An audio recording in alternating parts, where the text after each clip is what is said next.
Jay Summers Morning Blend, thanks to St. Louis Equity and Entrepreneurship Collective, we're doing a series on entrepreneurs of color. And today my guest is Miss Lynn Woods. Good morning, Lynn. How are you? Good morning. Good morning. How are you, Brother James? I'm doing good, Sister Lynn. It's been a long time. We've known each other for almost 20 years almost. Yes, I would say pretty close to 20 years. And I've been producing now for 31 years, but that's not the story today. Okay. The story today is Inspired Media. Is that correct? Is that the name? Yeah, Lynn Woods Inspired Media. Yeah. Tell us about Lynn Woods Inspired Media. Tell us, first of all, what you guys do. What do you do? What we do is produce communications projects that would be like podcasts, documentary types, and press releases, bios, things that recording artists, folks like that would need for their music projects as well, and video projects. Now, how long have you been doing this now? Speaking of 20 years. About as long as you. No, first I started in Los Angeles, doing syndicated radio out there, and with Lee Bailey Communications, we had a international program called Inside Gospel Syndicated Radio, and I was producer and host.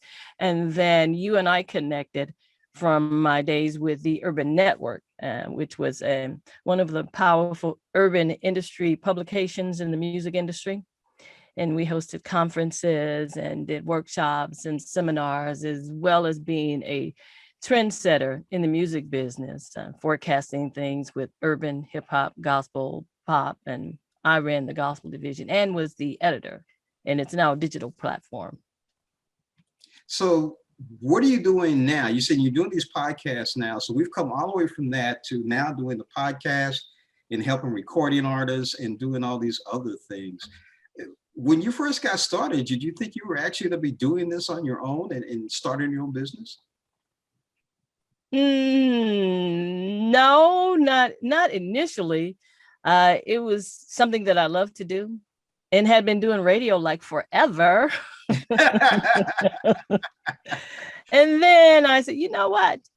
When I left my job at Warner Brothers Records back in the 90s, that's when I initially started doing these independent projects like this, did some of my own syndicated radio and information and entertainment programs out of Los Angeles before moving back here to St. Louis. I'm originally from St. Louis, grew up here, but lived in Los Angeles for about 15 years. And then came back and just transferred what I was doing out there to the St. Louis area. So like I interview some of who's who in gospel entertainment, people that are doing positive things in the world that inspire, uplift, and encourage others. So speaking of inspiring and uplifting and encouraging others, what would you say to our audience, especially young entrepreneurs and even middle-aged entrepreneurs who are considering actually venturing out on their own? Where do you get your inspiration from? What guides you? What guides me basically is my faith, and then paying attention to what your gut feelings, and then knowing what your gift and your purpose is. If you don't know what your gift is, if you don't know what your purpose is, then you could be wasting your time going the wrong direction.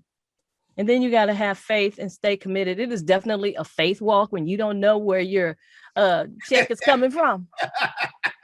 And you got to hustle and get those contracts, and it's not like, okay, I'm going to do this and I know I got a check coming on Friday. You don't know if you got a check coming on Friday. And sometimes you have to forego check to keep the company going. Wow, you got a lot of experience there. What would you say was the worst time, and how did you bounce back?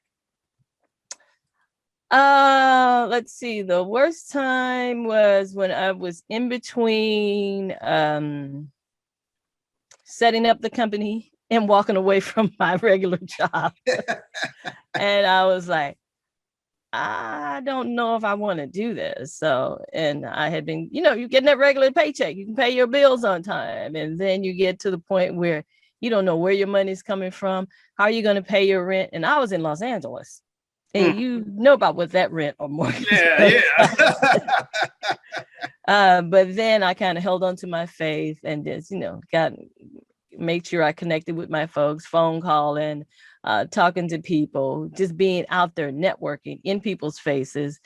And I had what we call a quote unquote brand already established within the genre of family entertainment and gospel and broadcasting, because I had done it before. I had been a music director, an assistant program director, and on-air personality and editor. I had worked in managing artists before and doing projects, live recordings. I've written like liner notes for music projects or albums that are out there. So I had all of that and a list of folks that I knew well connected in the industry, and just went from there, called upon folks and say, hey, I'm here. I can do that. You need a bio? I can do that. And I have written some bios for some notable people. Yeah. Wow. Lynn Woods, thank you so much for joining us on Morning Blend. Yeah, it has been 20 plus years. As a matter of fact, I remember a conference, gospel conference that you did here in St. Louis that you had me be a part of. Oh yeah, you're talking about, that's through our nonprofit that we also have, that we're affiliated with, and you were on our panel. Yes, we did those. Yeah, we haven't done them in a minute because of pandemic and other stuff going on. Anyway, that's another story, another time, another interview. That's right. You're right. Another interview. Lynn Woods, thank you again for joining us on Morning Blend. You're welcome. Take care. God bless.